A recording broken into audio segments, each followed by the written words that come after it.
ಯಾವೂರಾನೆ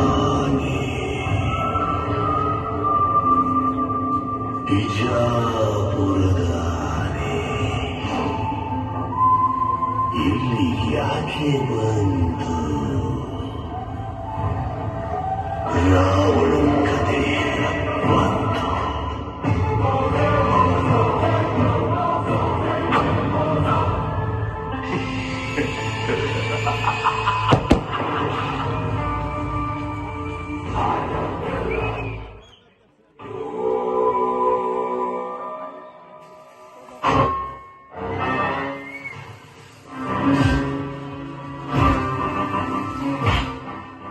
यदा यदा हि धर्मस्य ग्लानिर्भवति भारत अभ्युत्थानं धर्मस्य तदात्मनं भजाम्यहम्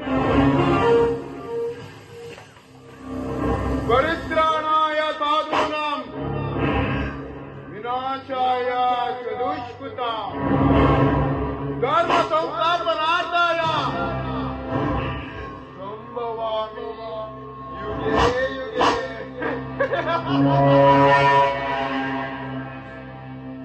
ಇದೇನಪ್ಪ ಕಳನಾಯಕನ ಬಾಯಲ್ಲಿ ಸಂಸ್ಕೃತದ ಶ್ಲೋಕ ಬರ್ತಾ ಇದೆ ಅಂತ ಸಂಶಯ ಪಡ್ತಾ ಇದ್ದೀರಾ? ಇದರ ಅರ್ಥ ಏನ್ ಗೊತ್ತಾ? ಜಗದಲ್ಲಿ ಅನ್ಯಾಯದ ಅಟ್ಟಾಸ ಹೆಚ್ಚಾದಾಗ ನಮ್ಮಂತ ರೌಡಿಗಳ ದಬ್ಬಾಳಿಕೆ ಹೆಚ್ಚಾದಾಗ ಅದನ್ನ ಮಟ್ಟ ಹಾಕ್ಲಿಕ್ಕೆ ಆ ದೇವರು ಯಾವ್ದಾದ್ರು ಒಂದು ರೂಪದಲ್ಲಿ ಹುಟ್ಟಿ ಬರ್ತಾನೆ ಅಂತ. ಆದರೆ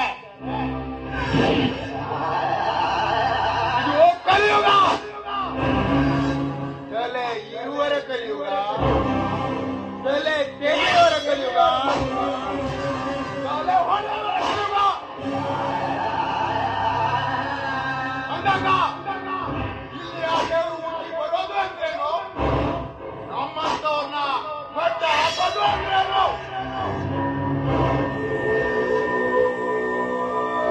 ಐದು ವರ್ಷಕ್ಕೊಮ್ಮೆ ಚುನಾವಣೆ ನಡೆಸಬೇಕು. ನಿಮ್ಮ ಮನೆ ಬಂದು ಭಿಕ್ಷೆ ಬೇಕು, ತಿನ್ನೋಕೆ ಅನ್ನ ಇಲ್ಲಂತಲ್ಲ. ನೀವು ಕೊಡೋ ಓಟಿಗಾಗಿ ಒಂದೇ ಒಂದು ಓಟಿನ ಆಸೆಗಾಗಿ ತಿನ್ನೋಕೆ ಅನ್ನ ಕೊಡ್ತೀವಿ, ಕುಡಿಯೋಕೆ ಹೆಂಡ ಕೊಡ್ತೀವಿ. ಪ್ರಸಂಗ ಬಿದ್ರೆ ಹೆಣ್ಣು ಕೊಡ್ತೀವಿ.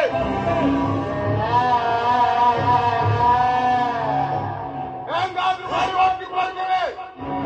ಆಮೇಲೆ ಒಂದಲ್ಲ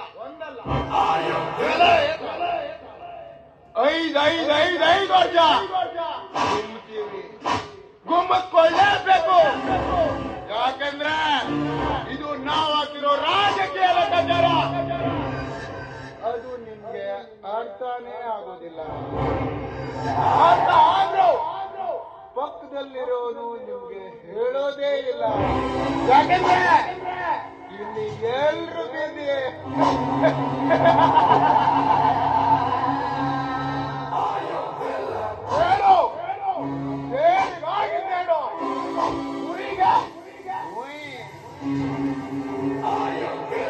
ಅದೆಷ್ಟೋ ದಿನದ ಹಿಂದೆ ನನ್ನೆದೆಯಲ್ಲಿ ಉರಿಯುತ್ತಿರುವ ಯಾರ ಬೇಕಾದರೆ ಪವಿತ್ರ ಗಂಗೆಯ ಸ್ಪರ್ಶವಾಗಲೇಬೇಕು.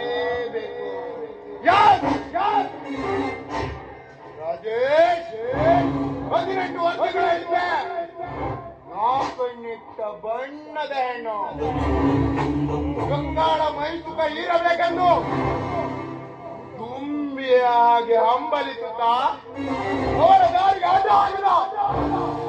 ಅವಳ ತಂದೆ ತಾಯಿ ತಮ್ಮಂದಿರ ರುಂಡ ಚೆಂಡಾಡಿದರೆ ಕೊಲೆಗೆ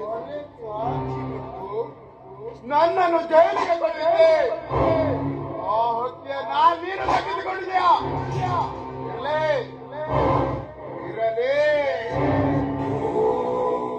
ನೀನು ಮಾಡಿದ ಉಪಕಾರಕ್ಕೆ ಪ್ರತ್ಯುಪಕಾರವಾಗಿ ತುಂಬಿನಿಂದ ಅಂದವಾದ ಅಪ್ಸರೆ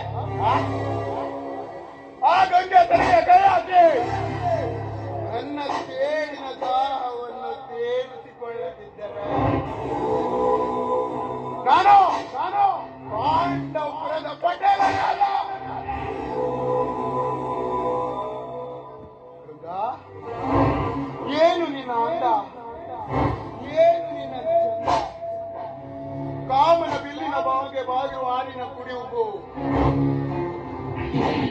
ಏನಿನ ರಸವನ್ನೇ ತುಂಬಿರುವ ನಿನ್ನ ತುಟಿ ನಿಜಕ್ಕೂ ನನ್ನನ್ನು ಹುಚ್ಚನನ್ನಾಗಿ ಮಾಡಿದಾಗ ನನ್ನನ್ನು ಹುಚ್ಚನನ್ನಾಗಿ ಮಾಡಿದೆ.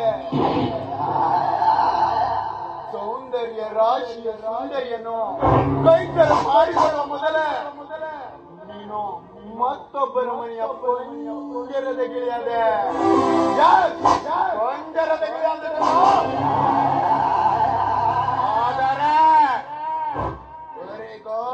ಸುಂದರ ಚೋರುವ ಈ ಕಾಳಿಕನ ಬಾಳಿಗೆ ಆಹಾರವಾಗ್ಲೇಬೇಕು.